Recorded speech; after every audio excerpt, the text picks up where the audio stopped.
Salut les gars et bienvenue dans cette partie-là où nous allons mettre en forme, grâce au CSS, la section qu'on vient de créer. Nous allons directement attaquer le code et à l'image de la structure de base qu'on a conçue pour nos fichiers SCSS, on va créer un nouveau dossier qu'on va appeler simplement card. Et dans ce dossier card, on va créer un fichier card.scss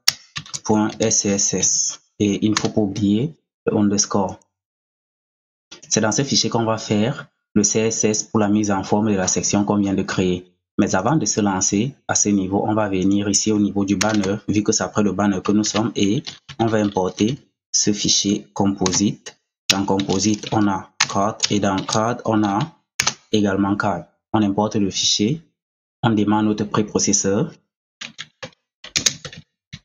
cd assets et après on lance compass watch. Le préprocesseur démarre et dès cet instant, je crois que nous sommes bons pour commencer notre CSS.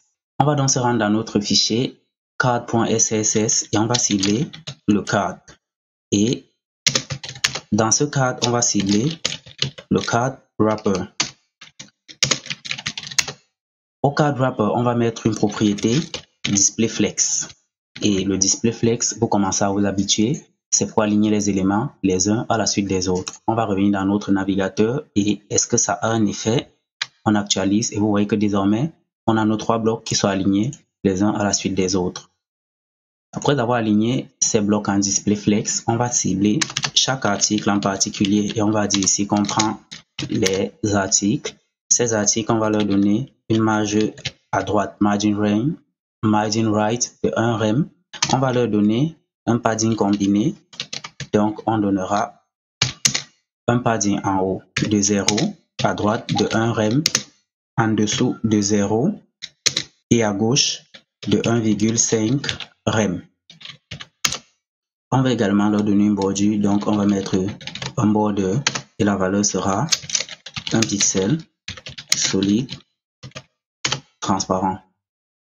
Et au même instant, on va ajouter la bordure de couleur droite qui sera border right color et on va dire que c'est transparentize. Transparentize ici c'est une fonction SCSS qui permet de traiter les couleurs.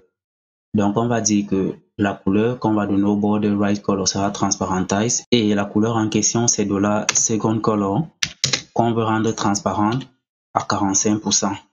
On va sauvegarder et on va venir regarder ce que ça nous donne. On actualise et dès cet instant, vous voyez que les textes sont légèrement plus espacés et on a les paddings qui sont bien sortis et les bordures qui sont également sortis. Mais quand on regarde ici, on se rend compte que le dernier élément n'a pas de bordure. Les bordures sont uniquement au milieu. Donc, on va annuler la bordure du dernier élément.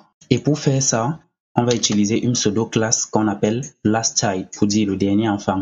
On va dire, lorsque nous sommes sur les articles, l'élément en cours, et qu'on est sur le dernier élément qui est le lastChild, lui, on ne veut pas qu'il ait une bordure. Donc, on va dire que son border right color sera à transparent. Simplement comme ceci. On va venir voir ce que ça donne. On actualise et vous voyez que la dernière bordure est portée disparue désormais. On revient dans notre éditeur de texte et on va cibler le header. Le header qui représente l'entête et qui se trouve également dans l'élément article. Et à ce header, on va dire qu'on lui donne simplement un margin bottom de 2 rem. Tout simplement. Est-ce que ça a un effet particulier? On actualise et vous voyez que désormais, le titre est séparé du corps du document. On continue notre périple et on va dire qu'au H4, on va lui donner une largeur maximale qui est max 8 à 75%. On lui donne un font family qui sera du $Piazzo, un font weight à 500, une couleur qui sera $main color. On va enregistrer et regardons ce qu'on a ici. On a un texte qui devient orange mais qui est toujours petit. On va gérer la taille et les boutons plus tard. On va prendre le paragraphe et le seul élément qu'on va donner au paragraphe sera la couleur et on va dire que c'est le second color. Est-ce que ça a un effet? On actualise et vous allez vous rendre compte que le texte est devenu légèrement plus clair. Donc c'est un sombre qui est light. Pour gérer la taille du titre ici, à l'image de celle qu'on a ici, on va revenir dans notre éditeur de texte et au niveau du H4, on va lui donner une taille de texte qui sera de 1,6 EM. Donc on va dire font size et on va dire que c'est 1.6 EM. On va sauvegarder et est-ce que ça a un effet? On actualise. Vous voyez que désormais, ce texte qui est ici a quasiment la même taille que ce texte qu'on a ici. Il ne nous reste plus que quelques éléments, notamment le fait que les textes soient très collés par rapport ici à la partie du haut. Et pour remédier à ce problème, on avait dit qu'il nous suffit simplement de mettre au niveau du cadre ici un padding top à 70 pixels comme ceci. Et si on revient regarder, vous allez vous rendre compte que désormais c'est décalé. On a le même espace qu'on a de ce côté. Et ensuite, on a les boutons qui se trouvent là à l'intérieur. Donc, on va revenir dans notre éditeur de texte. On va prendre le article et dans le article, on va cibler le bouton qui s'y trouve. À ce bouton, on va appliquer un certain nombre d'éléments. Pour commencer, on va lui donner un display de type inline block, un padding qui sera à 0,5 rem et 1 rem. La couleur de fond sera le $main color. La couleur de texte sera juste une couleur blanche, donc on va dire $white. On va mettre un font size à 1,15 rem. Le line height, on le mettra à 1,5. Text align center. Vertical align middle. Border 1 pixel. Solid transparent. Le outline, on le mettra à none comme d'habitude. Et le user select, on le met également à none. On sauvegarde, on vient voir. Et qu'est-ce qu'on a dans notre navigateur? On actualise. Invalid CSS after background color. Donc ici, le préprocesseur nous renvoie une erreur pour nous dire qu'on a mal écrit un CSS. On va repartir dans notre éditeur de texte et on va regarder, on se rend compte qu'ici, on a mis un dièse devant le main color. On va tout réenregistrer et on va réactualiser la page. On redescend, vous voyez que les boutons désormais prennent ce fond de couleur. Mais cependant, on a également ce même autre fond de couleur qui est là, qui est le bleu. On va chasser ce fond bleu en disant que le footer qui se trouve au niveau du article doit avoir un fond de couleur blanc. Donc on va prendre ici le footer qui est dans le article et on va dire que sa couleur de fond doit être simplement du blanc. On enregistre, on regarde et vous voyez que désormais c'est blanc. On arrive à un deuxième problème. Les textes sont également collés là en dessous. Et pour gérer les textes qui sont collés là en dessous, on peut revenir ici. Et en donnant un padding top à 70, on peut faire la même chose avec le padding bottom.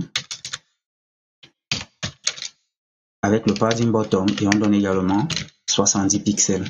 On va voir si ça marche. Et là, vous voyez que ça marche. Quand on regarde ce qu'on a ici et ce qu'on a ici, vous allez vous rendre compte que les boutons sont très grands. Donc, on va gérer également la taille de ces boutons. Si on va dire, pour ces boutons qui sont ici, on aimerait que leur padding soit divisé par 2. Par exemple, ici, ça sera 0,25 au lieu de 0,5 et de ce côté, ça sera 0,5 au lieu de 1. Et on va dire que leur taille de texte ne sera pas de 1,5 mais plutôt de 1 rem. On va enregistrer, on regarde si ça résout le problème.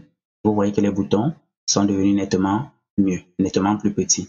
On regarde, les boutons sont comme ceci et il y a un effet au survol. On va gérer cet effet. Vous commencez déjà à vous habituer, c'est simplement le hover. On a nos icônes qui apparaissent, on a le texte qui est là, on n'a pas l'effet du hover et on se rend compte qu'il y a cet effet qui est très grand ici.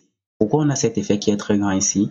Parce qu'en réalité, quand on a également stylisé le footer qui est ici, on lui a dit qu'il y aura un padding de 70 pixels. Donc, on va revenir dans notre document ici et on va dire que le footer qui se trouve ici, lui n'aura pas de padding top. En fait, on va lui enlever le padding top qui est de 70 pixels simplement. Et on va dire que c'est 0. Est-ce que ça résout le problème? Vous voyez que ça résout le problème. Et pour gérer l'effet de survol, comme on a dit, nous sommes dans le bouton et on dit, lorsqu'on survole le bouton, on aimerait que la couleur de texte devienne là couleur principale qui est le dollar main color. Par contre, la couleur de fond doit devenir transparente, tout simplement. On va sauvegarder et pour qu'on ait l'effet smoothé qu'on a d'habitude, on va mettre ici un transition. Ce transition, on va le mettre à 0,3 secondes en ease, simplement. On enregistre. Est-ce que ça marche? On actualise et au suivant, vous voyez que ça se produit avec l'effet qu'on aimerait avoir. Cependant, on observe qu'il nous manque quelque chose et c'est la bordure. Donc, on va mettre l'effet sur la bordure également et on va dire que le border color, c'est également le dollar main color. On va enregistrer. Est-ce que le problème est résolu? Oui, le problème est résolu. Donc, vous voyez qu'à ce niveau, on vient de finir la partie qui concerne la section. Avant de passer à la phase suivante, il y a certains éléments que je veux qu'on remarque. Quand on vient ici, au niveau du card.sss, vous voyez qu'on a mis un padding top à 70, on a mis un padding bottom à 70.